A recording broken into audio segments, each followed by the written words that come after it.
We Can Do It! Programang hatid ay kwentong buhay na puno ng inspirasyon at aral mula sa ating mga kababayan worldwide. We Can Do It! Dito lang sa inyong 702 DZAS, FEBC Radio TV.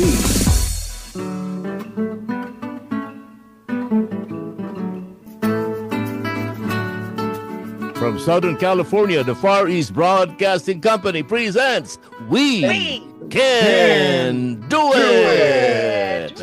Hunyo 14, napakabilis tumakbo ng kalendaryo. Nasa kalagitnaan na tayo ng buwan ng Hunyo. Ang buwan ng Hunyo, lagi natin pinagdiriwang ang anibersaryo ng Far East Broadcasting Company. 77 anyos na. At nagpapasalamat tayo kasama natin ang ilang kinatawan ng Kuya John Mortiz, ang Kuya Romy Dinglas. Sino ba di nakakakilala kay Kuya Romy? At ang ating butihing host, ang ating Ate Maru Cepeda Javier. Kamusta po, ate? Alam mo, sumusunod pala ako. Yung aking age, sumusunod sa FEBC. 77, medyo. Hindi ba ano ka lang, 34? Noong diniklara ang martial law, hindi po ba? Sabi ng iba, plus tax. But we are so glad to be back dito sa ating anniversary month, no? And napakaganda ng ating pinag-uusapan last time at bring back a lot of memories. Ako talagang, umiiba yung puso ko when it comes to FEBC talaga. Because sabi nga nila, I have a radioactive blood. But anyway, mga kaibigan, itong ating programa, we really have a special guest sa atin, bihira, kasi siya natin nadidinig din. Before, walang araw na hindi niyo siya madidinig sa radyo. He's a gifted and anointed singer po na nakilala namin, naging naging tatay namin sa musika. Ang ama. Pakinggan po natin ang kanyang awitin, mga kaibigan. Alay kong muli. Narito po si Kuya Romy Dinglas. Woohoo! Mula nang lumisan ka sa piling ko, di ka nililimot kahit ako'y iniwan mo. Ganun pa rin ang aking pagtingin, biyaya ko sa'yo'y laan pa rin. Landas mo'y sinusundan, nililinaw kapag naliligaw ako sa'yo'y nangungusap. Kung ya'y di pa sapat, ang alay ko'y lahat, ang buhay ko kung siyang nararapat. Langit ay alay kong muli sa'yo, laging bukas ang puso ko. Sa'yo iabot ang palad ko, sa akin ika'y mahalaga, sa dugo ko'y tinubos ka, magpapatawad ko'y lang kung kasalana'y iwan. Ikaw ay malilimot ng lahat, ngunit hindi ako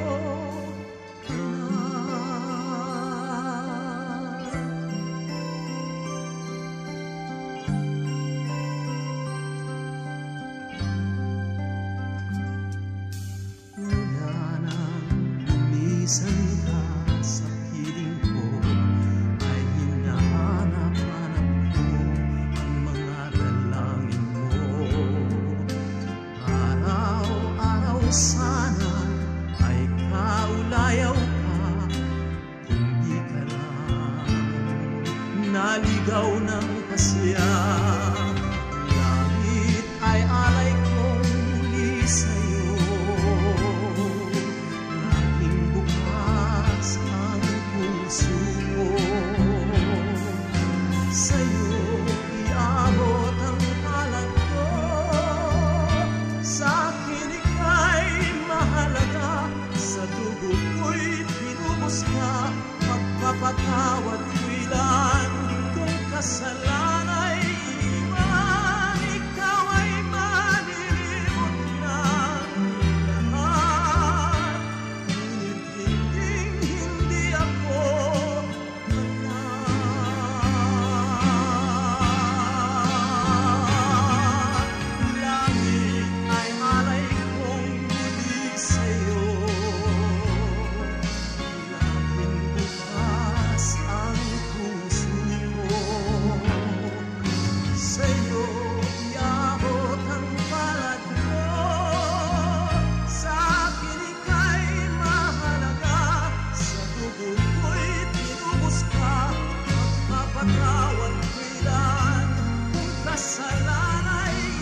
Okay, maraming salamat, Kuya Romy Dinglas.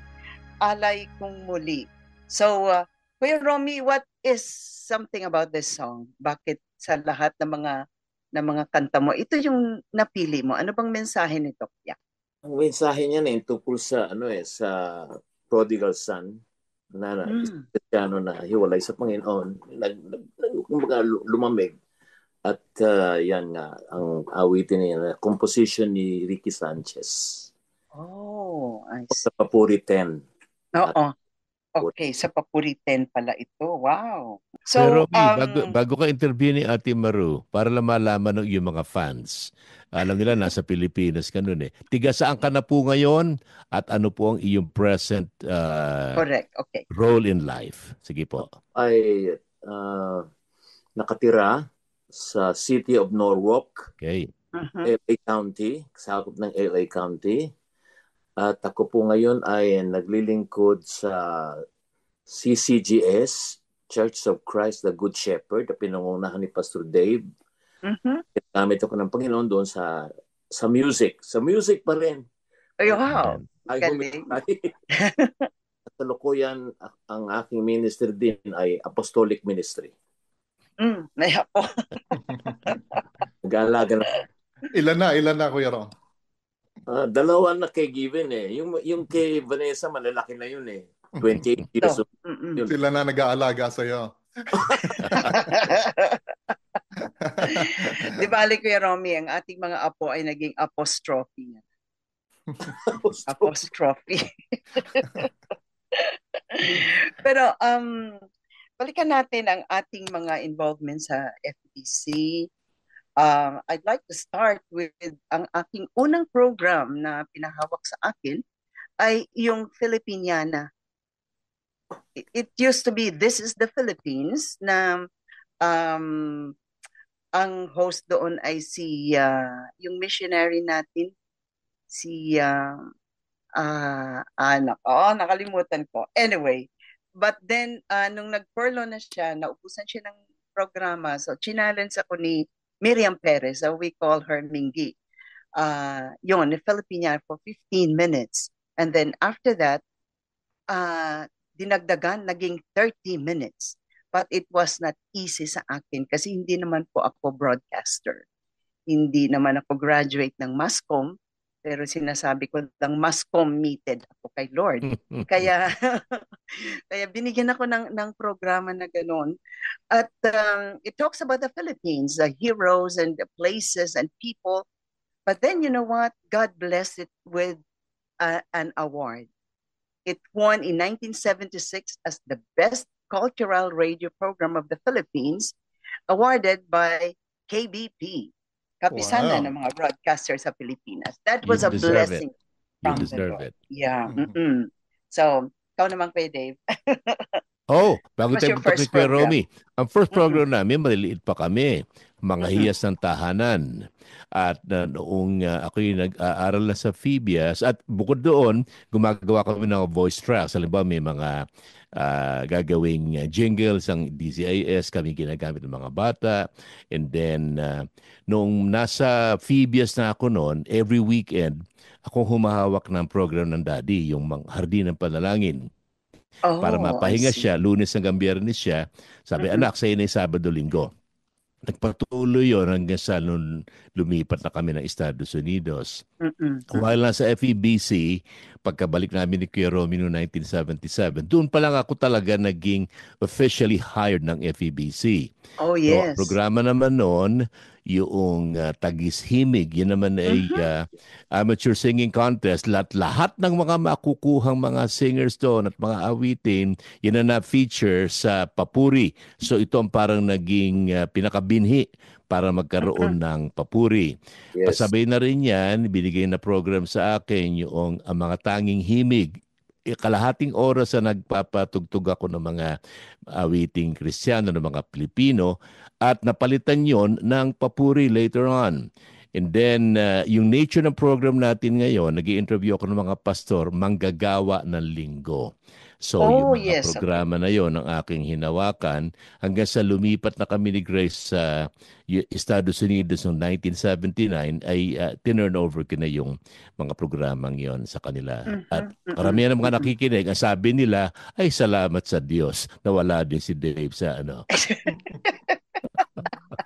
Na-miss ka Pero I namin. was, yeah, of course. And then just to mention about Tagis Himig, I was one of the co-hosts ni Dave sa program. I really enjoy that. At saka yung mga champion ng Tagis Himig, it lasted for about 8 years, Dave, when you left.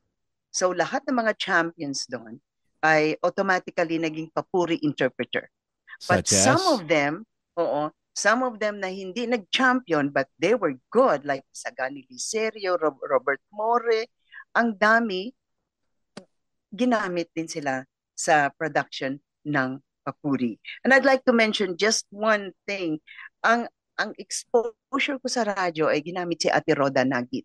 When, nung sinabi niya sa akin, Maru, hindi ko alam kasi kung ano nangyayari sa labas. Ano? Ikaw naman galing sa Mandaluyong, ako naman taga-Karuhatan lang. Ano lang, kwento mo lang sa akin yung trip mo. What did you see? Anong nangyari? May banggaan ba? O may ano man? Yun ang training ko for 5 minutes kay Ate Roda Nagi. Yun ang taste ko ng radio. And then, just inopen up na ng maraming avenues ang ating Panginoon. Kaya nandito pa rin ako sa radyo. Kuya Tatan, ikaw naman. Well, What was your first program? Yeah, ang program ko nung umalis ka, meron kasing mga reorg noon, ano? Tapos masyadong na-focus talaga yung pag-program ng more on Filipino, original Yes. Filipino. Kaya yun yung focus. Kasi marami nga tayo mga English blocks noon na ginawang Philippine, yung nationalization in a way. So ang una kong program ay musical sa hapon, Ikaw at Ako. Oh, that And is I love nice. that. I love DJing, Yeah, yung okay. ganun na instrumental music. So na-experience mo yung intro, outro, and then you're gonna talk in between the music bed. I love that. I love that. Oh, Those wow. experiences. And yung mga Christian songs na pinapatugtog natin, definitely we still keep yung mga English contemporary music. So, ayun, na-involve ka ron. And nakikinig naman talaga ako sa mga ganong English Christian Yes. contemporary music na natuto tayo doon. And at the same time, ang papuri. Ang Yeah. papuri songs were alongside with that. So, yun yung unang-unang program. And pagka nasa FEBC ka, hikit ka dyan lagi kahit saan. Yes. Kung sino man ang Kung walang sinong absent. kung sino absent gagawin mo. Kaya kasama ko nun sila Bong Aquino, si Carmen Go, Vargas, na yung mga batch ko. Kaya kami ni Carmen, kami yung dalawang nakapasok sa FEBC. Si Carmen, Correct. ito lagi kong sinasabi. Si Carmen, teacher ko yan nung high school eh. Oh! Talaga. First year niyang nagtuturo sa Christian Academy. Ako naman graduating na. Kaya, Ayun. pero Oh, I syempre, see. ang Okay, lamang ko, Ma'am, nandito ka? Anong ginagawa mo rito? Nung nag-a-apply kami, nagkita kami.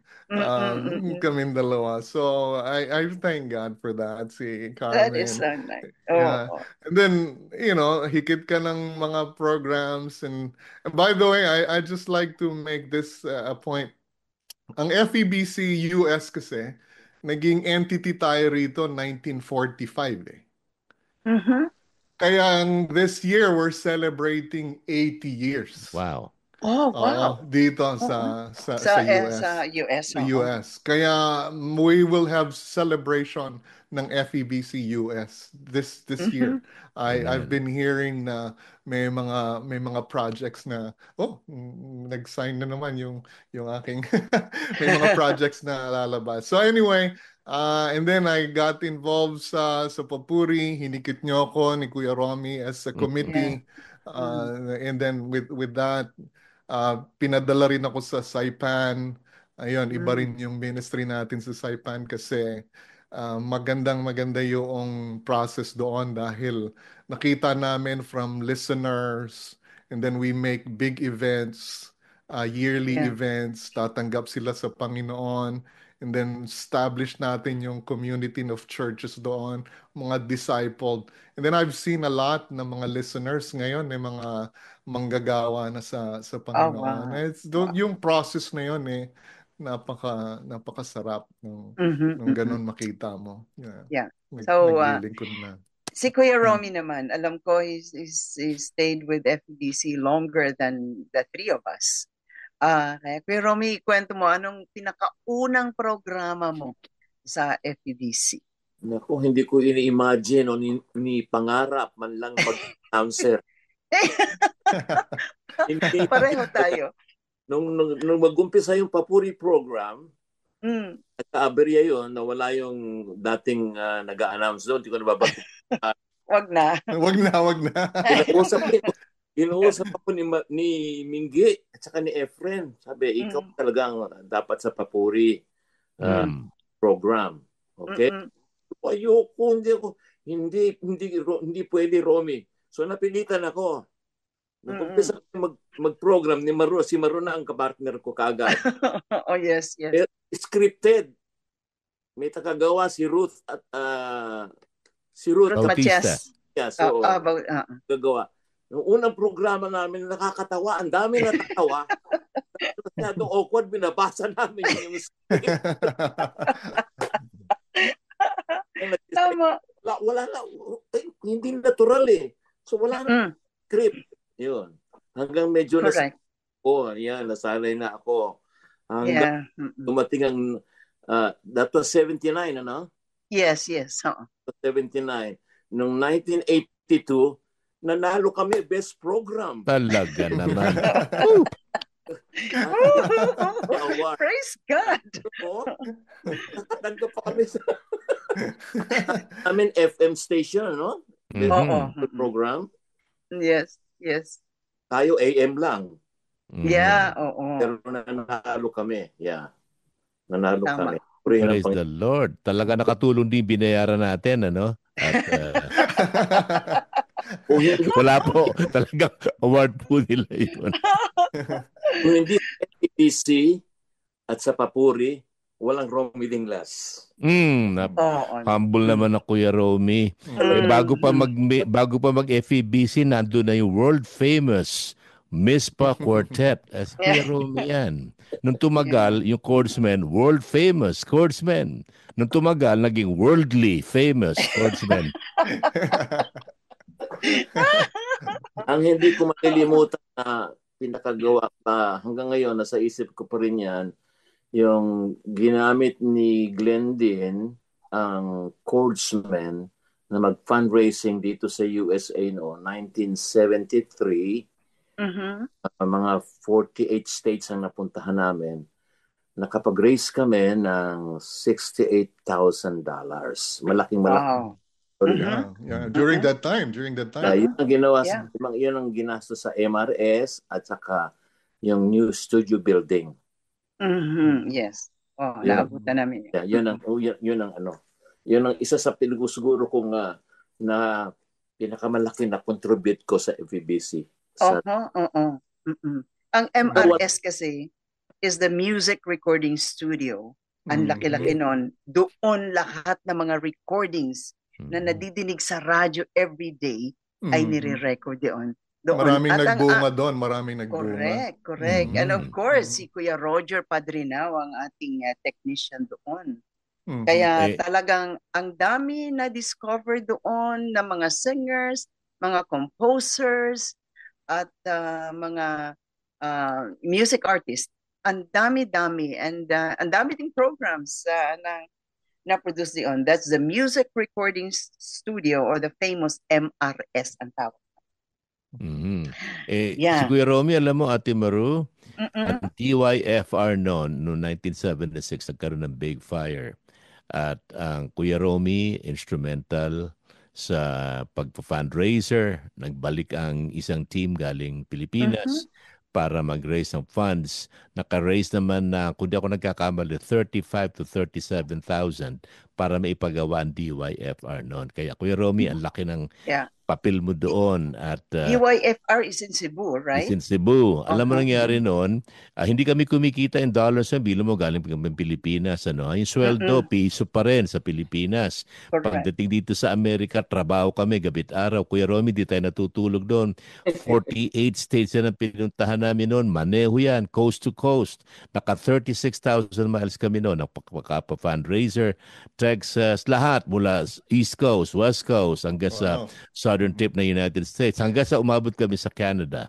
Pagbabangon ng pondo yung para sa Far East Broadcasting Company. Ang Kuya Romy, hindi natutulog yan. Siya ang aming navigator. Wala pang GPS noon. Wala pang mga ways noon. Kaya si Kuya Romy ang nagsasabi sa amin ng tatay kung saang freeway kami dadaan. Kaya dahil sa tulong ng Kuya Romy, ay madalas kaming naliligaw.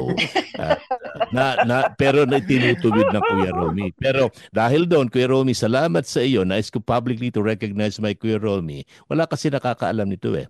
Yung DYFR project, ang laki na kinalaman ng Kuya Romy. Yung music recording studio, napakalaki na kinalaman ng Kuya Romy. Correct. Ang papuri, ang pagpapasimula niyan hanggang sa pagiging teenager nito, napakalaki na kinalaman ng Kuya Romy. At kaya nga siya tinanghal na, kung ako natunod, hindi ama ng papuri, kuya ng papuri. Mas appropriate. Lolo na, lolo. Apostolic, with apostolic ministry. Yeah. Correct. Well, we have about 2 minutes to go bago ang ating program. Do we have something for a prayer that we would love to see FEBC maybe after 3 years, so it will become 8 years old already? Ano bang prayer wish natin sa FEBC? Unang-una, ang wish ko, huwag magbago ang mensahe ng kaligtasan ng FEBC. Amen. Amen. Mm-hmm. Yeah. And sa akin dahil nakikita ko yung kalakihan ng reach ng FEBC, hindi lang sa Pilipinas, pero kagamit-gamit ang Philippines para sa mga ethnic language peoples group at saka sa iba pang mga major peoples group.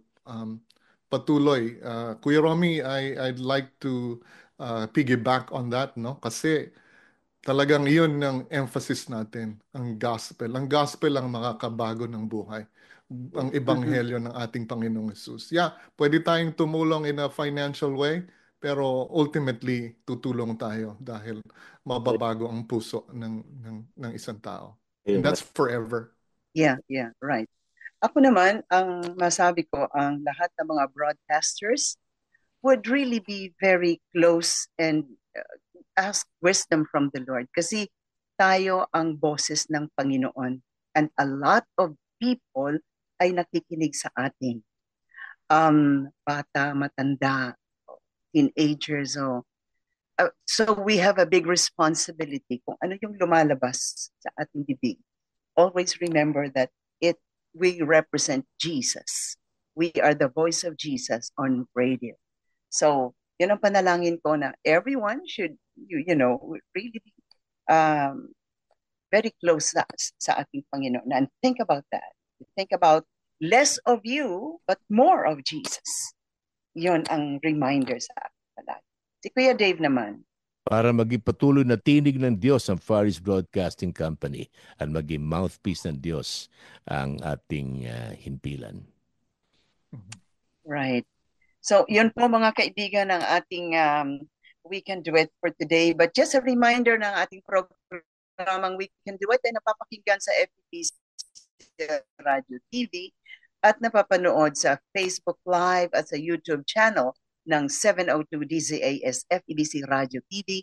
At ganun din po, mapapakinggan tayo sa Coronadal South, Cotabato sa estasyon ng DXKI 1062 tuwing Miyerkules ng hapon, 5:30. So kami po ay masaya nakiki-celebrate sa ating mga kaibigan all over the world. 77 years of broadcasting the Word of God. So ito po si Ate Maru Cepeda Javier at kasama ko ay si Rome Dinglas, Jonathan Mortiz. Kasama din po natin ang kanilang mga kasama sa buhay, Kuya Art Javier, Ate Nelly Dinglas at ang Ate Lelot Mortiz. Kasama natin si Brian De La Cruz sa control. Maraming salamat po sa inyo. Tandaan natin, anuman ang ating pagsubok sa buhay, kakayanin. Sapagkat sabay-sabay tayo, pagkasama natin ang Panginoon, we can do it! Inyong narinig ang We Can Do It! Dito lamang sa inyong 702 DZAS FEBC Radio TV, Agapay ng Sambayanan.